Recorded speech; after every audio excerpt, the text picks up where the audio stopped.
صلی اللہ علیہ وسلم کو بہت زیادہ ستانا شروع کر دیا، لہذا اہل مکہ سے مایوس ہو کر آپ صلی اللہ علیہ وسلم اس خیال سے طائف تشریف لے گئے کہ اگر طائف والوں نے اسلام قبول کر لیا تو وہاں اسلام کے پھیلنے کی بنیاد پڑ جائے گی۔ طائف میں بنو ثقیف کا خاندان سب سے بڑا تھا، ان کے سردار عبد یالیل، مسعود اور حبیب تھے۔ یہ تینوں بھائی تھے۔ حضور صلی اللہ علیہ وسلم نے ان تینوں کو اسلام کی دعوت دی، ان میں سے کسی نے بھی قبول نہیں کیا۔ پھر آپ صلی اللہ علیہ وسلم نے عام لوگوں کو اسلام کی دعوت دی، مگر کسی نے آپ صلی اللہ علیہ وسلم کی دعوت کو قبول نہ کیا اور کہا کہ فوراً ہمارے شہر سے نکل جاؤ۔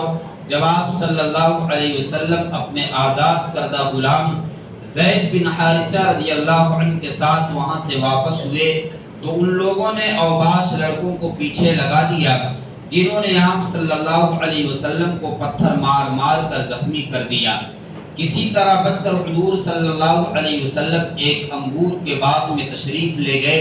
وہاں اللہ تعالی نے طائف والوں پر عذاب کے لیے فرشتے روانہ کیے، مگر رحمت دو عالم صلی اللہ علیہ وسلم نے ان کی ہلاکت و بربادی کو گوارا نہ کیا، بلکہ ان کے حق میں ہدایت کی دعا فرما دی اور ان کے مسلمان ہونے کی امید ظاہر کی۔ اللہ کی قدرت، آسمان میں تارے کس نے بنائے؟ رات کے وقت آسمان میں انگنت تارے جھلملاتے ہوئے نظر آتے ہیں، جس سے آسمان بہت خوبصورت نظر آتا ہے۔ انسان رات کے وقت کھلے آسمان کے نیچے بستر لگا کر آسمان کے ستاروں کو دیکھتا رہے تب بھی اس کا جی نہ بھرے گا۔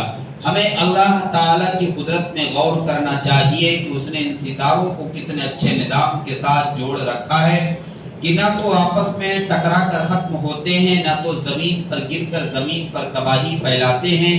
یہ اللہ تعالیٰ کا بنایا ہوا نظام ہے جس نے ہر چیز کو ٹھیک ٹھیک بنایا ہے۔ ایک فرد کے بارے میں عورتوں پر بھی زکوٰۃ دینا فرض ہے۔ قرآن میں اللہ تعالیٰ فرماتا ہے تم عورتیں نماز کی پابند رہو اور زکوٰۃ ادا کرتی رہو، اللہ اور اس کے رسول کی فرما برداری کرتی رہو۔ اگر عورتوں کے پاس نصاب کے برابر ضرورت سے زائد مال ہو یا سونا چاندی ہو اور اس پر سال گزر جائے تو اس میں سے زکوٰۃ نکالنا فرض ہے۔ ایک سنت کے بارے میں بیت الخلا جانے کا سنت طریقہ: نمبر 1 سر ڈھانپ کر جانا، نمبر 2 جوتا یا چپل وغیرہ پہن کر جانا، نمبر 3 دعا پڑھ کر اندر جانا، نمبر 4 پہلے بایاں پاؤں اندر رکھنا، نمبر 5 قبلے کی طرف نہ رخ کرنا اور نہ پیٹھ کرنا، نمبر 6 بالکل بات چیت نہ کرنا، نمبر 7 کھڑے ہو کر پیشاب نہ کرنا، نمبر 8 بائیں ہاتھ سے استنجا کرنا، نمبر 9 استنجے کے بعد مٹی سے یا صابن وغیرہ سے اچھی طرح ہاتھ دھونا، نمبر 10 دائیں پاؤں سے باہر آنا، نمبر 11 باہر آنے کے بعد دعا پڑھنا۔ ایک اہم عمل کی فضیلت حج اور عمرے کی نیت سے نکلنا۔ رسول اللہ صلی اللہ علیہ وسلم نے فرمایا جو شخص حج کے ارادے سے نکلا اور راستے میں مر گیا تو قیامت تک اس کے نامہ اعمال میں حج کرنے والے کے برابر ثواب لکھا جائے گا، اور جو آدمی عمرے کے ارادے سے نکلا اور راستے میں مر گیا تو قیامت تک اس کے نامہ اعمال میں عمرہ کرنے والے کے برابر ثواب لکھا جائے گا۔ ایک گناہ کے بارے میں 3 قسم کے لوگوں کا انجام۔ رسول اللہ صلی اللہ علیہ وسلم نے فرمایا 3 شخص ایسے ہیں کہ قیامت کے دن اللہ تعالی نہ ان سے بات کریں گے اور نہ ان کی طرف رحمت کی نظر سے دیکھیں گے اور نہ ان کو پاک صاف کریں گے اور ان کے لیے دردناک عذاب ہوگا۔ حضرت ابو ذر رضی اللہ عنہ فرماتے ہیں کہ میں نے پوچھا یا رسول اللہ وہ کون لوگ ہیں؟ تو آپ صلی اللہ علیہ وسلم نے 3 مرتبہ یہی بات کہی۔ پھر میں نے پوچھا یا رسول اللہ وہ کون لوگ ہیں؟ تو آپ صلی اللہ علیہ وسلم نے فرمایا ایک ٹخنے سے نیچے کپڑے لٹکانے والا، دوسرا احسان جتلانے والا، تیسری جھوٹی قسم کھا کر اپنا سامان بیچنے والا۔ دنیا کے بارے میں گنہگاروں کو نعمت دینے کا مقصد رسول اللہ صلی اللہ علیہ وسلم نے فرمایا جب تو یہ دیکھے کہ اللہ تعالیٰ کسی گنہگار کو اس کے گناہوں کے باوجود دنیا کی چیزیں دے رہا ہے تو یہ اللہ تعالیٰ کی طرف سے ڈھیل ہے۔